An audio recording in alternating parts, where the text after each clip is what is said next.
I can't wait to do this video for you guys. Today we are going to be defining very popular rave and EDM related slang terms.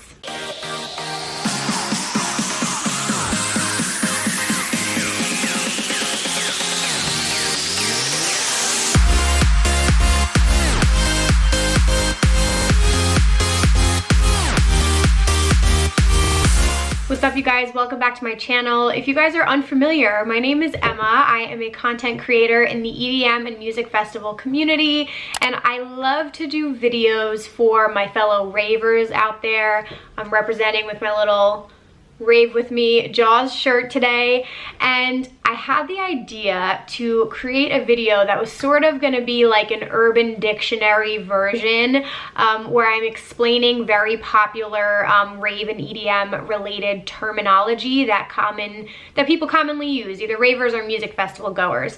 So I asked you guys on Instagram to send me some of your suggestions, and I'm basically going to be telling you the Urban Dictionary definitions. Just a disclaimer, this is not a PG related video. This is going to be a little bit X or R rated, so all my kiddos at home, you might want to skip this one. But I thought it would be really fun, and I hope this is like a little bit educational. If any of you guys are like newer to the scene and you hear these terms and you're like, I don't know what the fuck that means, hopefully this will help you today. And some of these are more serious. I'll definitely give you like real explanations of what these terms mean, so as to educate and help make aware the terminology that we use. So you guys sent in a ton. You guys are dirty, first of all.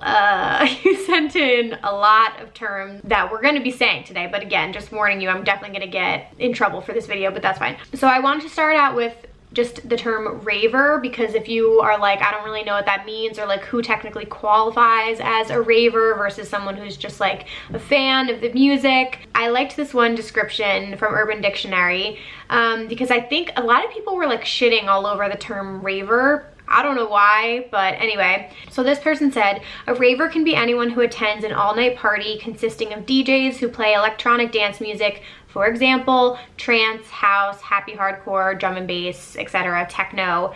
There is still a debate about whether or not someone is considered a raver if they only attend the massive ones and they don't go to smaller underground shows, which I feel like a true raver, like people out of the 90s, like when this was like booming, were definitely like more underground kind of shows. It wasn't more like commercial kind of like festivals and stuff. I definitely think there's a difference between a rave and a music festival, completely different thing that we're talking about here. But they also said a raver does not have to use ecstasy. Some have chosen to dance sober. Therefore, being called a raver does not necessarily mean that you are taking substances, which I think is a huge thing to say. Yeah, so I think that probably classifies it. So I think if you're going to more like typical raves, like underground shows, smaller shows, and you're really into like techno and house and things like that, I think you consider yourself a raver if you are frequently attending these shows and you're into this type of music. The next term that I have is PLUR, which I love the term PLUR. I know some people think it's cheesy. Some people think it's like too much of like the culture that they don't necessarily agree with, or it's a little childish, but I think it's just a lifestyle and a way of thinking. It's sort of like a state of mind. I was first introduced to the term PLUR through Pasquale Rotella, who is the founder of Insomniac Events. He runs EDC, Electric Forest, Audiotistic, all those big festivals. And simply put, it stands for peace, love, unity, and respect. And again, it's just like a way of thinking about the community and rave culture in general. I feel like a lot of people who have been raving for a very long time, like it's definitely something, I think the term was invented by Frankie Bones, if I'm correct. Yes, he was a New York City DJ. It's a way of life, it's a state of mind, it's a slogan that ravers use. Each of these things sort of like are something that you should think about when you're like attending shows or ravers, or like basically interacting with other people in the community. It's just a way to sort of respect each other, and again, peace. So peace is obviously just like making a very peaceful space for everyone to exist in, being kind to one another, and basically like uplifting the culture. Love, obviously spreading love, sharing love with one another. There's no room for hate, no room for being judgmental, like anything like that. Unity, obviously, to all like stand together, we're all in this together kind of thing, and as Pasquale says all the time, all are welcome here. It's supposed to be like we're all united for the same interest and love of dance music. And respect, obviously respect yourself, respect others around you, respect the environment and the venue that you are in. And I think this one is just huge in general. You're all there for the same purpose, maybe to attend a show or a music festival. Respecting each other and respecting the space you're in is like probably one of the most important things about rave culture. The next one that was one of the most popular terms you guys submitted was a wook. So I've always like known what a wook was, but like I don't think I know any personally. This Urban Dictionary goes in really hard on them. These are not my words. This is the Urban Dictionary words. But a wook is a hippie without any ambition, motivation, or drive other than drugs and image. They tend to travel in packs. They smell strongly of patchouli and are in constant search for free drugs. One of the defining characteristics is an excessive amount of unkempt hair, usually in dreadlocks. I mean, a lot of people were just like, oh, they're dirty, hairy, stinky, they travel in packs, but more like into hippie kind of music. I don't know, people were shitting all over the wooks. I don't necessarily think that that's all true, but I definitely think that they have a certain kind of like look to them. So the wook flu, generally, like some people will just say like after you get sick after a music festival, but like you're sick for like a very long time, like maybe it knocks you out for a week. Okay, so the Urban Dictionary of wook flu is when you get sick after going to a festival, usually longer than 2 days, and you come back sick because of all the drugs you ingested mixed with the lack of sleep, and it lowers your immune system and you get sick. That's pretty much how I would describe it. Another one, kandi. Okay, this is one of my favorite ones. I love wearing kandi. I'm a big kandi person,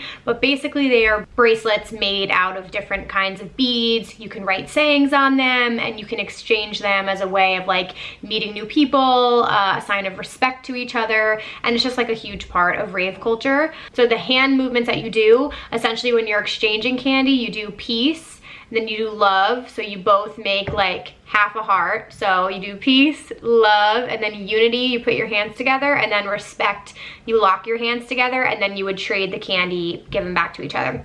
So that's kandi. A kandi kid is basically a person who is usually fully decked out in kandi. They have like sick cuffs, they might have a ton of pearlers. Oh, pearler is another word. Pearler is, I should just get you guys an example. Hold on. So a pearler looks like this. This is one of my subscribers made this for me at EDC Orlando. It's incredible. It's my podcast name, Rave Culture Cast. But yeah, it's basically like beads that you melt together and you can make different shapes, and usually it's worn as like a necklace. So you can trade this with people as well, but it's just really cool, and you can make like your favorite artist logo, that kind of stuff. So that's what a pearler is. But anyway, back to a kandi kid. Yeah, usually somebody who's very happy, cheery, loves bright colors and people, fully decked out in different kinds of beads, and they usually truly believe in the Pleura mentality. Sorry, I'm gonna try and rock through these. There's a lot, I know. A light show. So a light show is essentially when somebody who is in like the flow arts, so usually like a glover, but it could be somebody, you know, who, I don't know, maybe they have something else that's like glowing on them that they can use as an accessory. It's a display of lights, administers with glow sticks, glovers. It's usually given by a person to another person who is under the influence of alcohol or drugs, particularly ecstasy. It's done in order to enhance mental stimulation provided by the vision altering substance. Again, you don't have to give it to somebody that's on drugs, but a lot of times you will see glovers like giving light shows to like whole groups of people just because like the lights look really cool when you're rolling. Okay, the next term is a rave mom or a rave dad. I'm a proud rave mom. Usually the rave mom or rave dad is somebody who is like the responsible one in the group. They've always like got all of the things on them to make everyone else's experience better around them. So I'm usually carrying like gum, chapstick. I've always got my hydration pack on. I'm always concerned about the well-being of the others around me. So it's kind of like you're the rave mom or dad of your group, and you look after your squad, make sure people aren't tripping out too hard, make sure people get their sleep, all of that fun stuff. A techno snob. A techno snob is like basically anybody that's like really into techno music and they think that their like understanding of the music or more underground artists makes them a better person or more like elite to other people. But yeah, that's obviously not necessarily the case. Okay, the next one, which was a good recommendation, was a cuddle puddle. I actually just became familiar with this term recently. I hadn't like really known what it was, but it's basically when a group of people are ravers who may or may not be under the influence of certain substances, cuddle in mass, usually to comfort each other, express mutual friendship. Basically, it's a group of people cuddling at a show who are all up in their feels, is what it is. The next term is a bass head. So bass head refers to someone who obviously enjoys heavy bass music, dubstep, any kind of bass in general. They could also be classified as diehard fans or followers of Bass Nectar, because that's a huge one, obviously. Okay, this next one, y'all, you guys, this was the #1 term that you submitted, and I can't believe I'm saying this. Mom and Dad, if you're watching this video, can you turn the video off now? Thank you. The next term is boof or boofing. So what this is when you take drugs or alcohol and you put it up in the back to get high or drunk quicker than taking it, like ingesting it. So you basically stick it up your butt is what I'm saying. Okay, now I'm demonetized 1000%. The next term is a house head. It's basically someone who is obsessed with house music. I classify myself as a house head. This term was hysterical. On Urban Dictionary it said, a person who eats, sleeps, shits, and breathes house music. There you go. A headbanger, this is similar to a bass head. It's a person who loves to go fucking hard. They might love like heavier dubstep or bass music, and they want to break their fucking neck because they're slamming their head up and down so hard. Usually a fan of excision. Okay, the feels. The feels are one of the best terms. I love this term. It's basically like when you're overwhelmed with emotion and it just hits you like a truck and leaves you thinking, fuck man, why? It says the feeling you get, you can't quite explain, making you speechless or go crazy. I think feels can be brought on by like a million different things. A song gives me the feels, an artist gives me the feels, a moment, friends, like anything can give you the feels. Okay, the next term is rolling. Again, rolling is associated with somebody taking Molly or ecstasy. It's extreme bliss, high euphoric feeling. Everything you touch feels amazing. You are inclined to dance a lot more. You're a little less inhibited and you are more free feeling. You tend to grind your teeth, chew gum, etc. And this one says rolling is the high you get when you are taking ecstasy or Molly. Your body is flowing through the high. The intensity of your high will rise and drop, thus calling it a roll. Okay, the next term is shuffling or cutting shapes, whatever you want to call it. They're sort of like referred to the same thing. But this is a very, very popular form of dancing in the EDM community.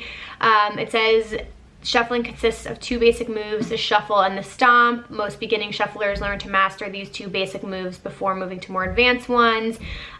There's all different forms. I mean, shuffling now has just gotten so advanced and crazy, and I think you guys are so talented who can shuffle. But this from EDM.com says shuffling was originated in Melbourne, Australia in the underground rave scene back in the early 1990s. It was called the Melbourne Shuffle. Since then, it obviously has taken over. Yeah, it's just like really cool different patterns you can like make with your feet. That's why they call it cutting shapes. Your feet are sort of like making different shapes. You're spinning, you're shuffling around. And anyway, yeah, it's just a form of dancing. Okay, last few things here, guys. A pashmina. A pashmina is a very popular accessory that people wear to music festivals or to shows. It's basically like a scarf. They come in a million different colors and patterns. Keeps you warm. It's a nice just fashion accessory to have. Last 2 terms, gloving, I mentioned that before. Gloving is basically the art of giving a light show. It is these, I think they're made of wool. I could be wrong, you guys can correct me. But they're gloves that you wear on the fingertips. They have lights on them. There's all different, companies make all different types of gloves. But yeah, you can make like crazy patterns and movements with your hand, and then give different visuals with like the different patterns that you create with the gloves that you wear. Okay, the last one is a term that my Rave fam made up. I talked about it a little bit this last year because the term is potential energy. Now, EDC Las Vegas's theme this year was kinetic energy, which was so exciting to us because we had this term created. So basically a few years ago when we were going to EDC Las Vegas, we were talking about like, you know when you get like those crazy butterflies and nerves in your stomach before a show and you can't, like, it's such nervous excitement, you're like jumping out of your skin. we were like, what is that? Like, we were sitting there like crawling out of our skin, and my friend Brady was like, it's all of the potential energy, because we just know something big is coming and we're so excited for an event, and like we just can't handle it. So we loved that. So now anytime I go to a show or a festival and I start to get those butterflies, I'm like, oh, it's all of the potential energy bubbling up and like getting so excited for everything. So yeah, so we were very excited to see when they announced kinetic energy as the theme this year, because we were like, oh, finally, this is true home for us. Anyway, you guys, I hope you enjoyed my Urban Dictionary explanations of all of these popular rave and EDM terms. I hope you learned something new today. I hope you're not completely disgusted and you didn't click out of this video so fucking fast. But no, this was all meant to be in good fun. Again, like, there are so many common misconceptions about ravers. Just because some of these words are used does not mean that everybody is doing some of these things. I just thought it would be fun to talk about them in this video. So if you guys enjoyed this, I would very, very much appreciate you throwing a thumbs up, sharing this video with your rave fam today, please, and subscribing. I would love to have you guys as a part of the fam. We'll keep doing more fun videos like this, I promise. If you guys have rave terms to add to this collection, please comment them down below. Maybe I'll do like a part 2 to this eventually. I think that'd be really fun. And you guys can also follow me on social media. It's at Emma Capotis. I'll pop it up in here somewhere. And I think that's all I have for you guys. I hope you have an awesome week wherever you are, and I'll see you in my next video. Peace.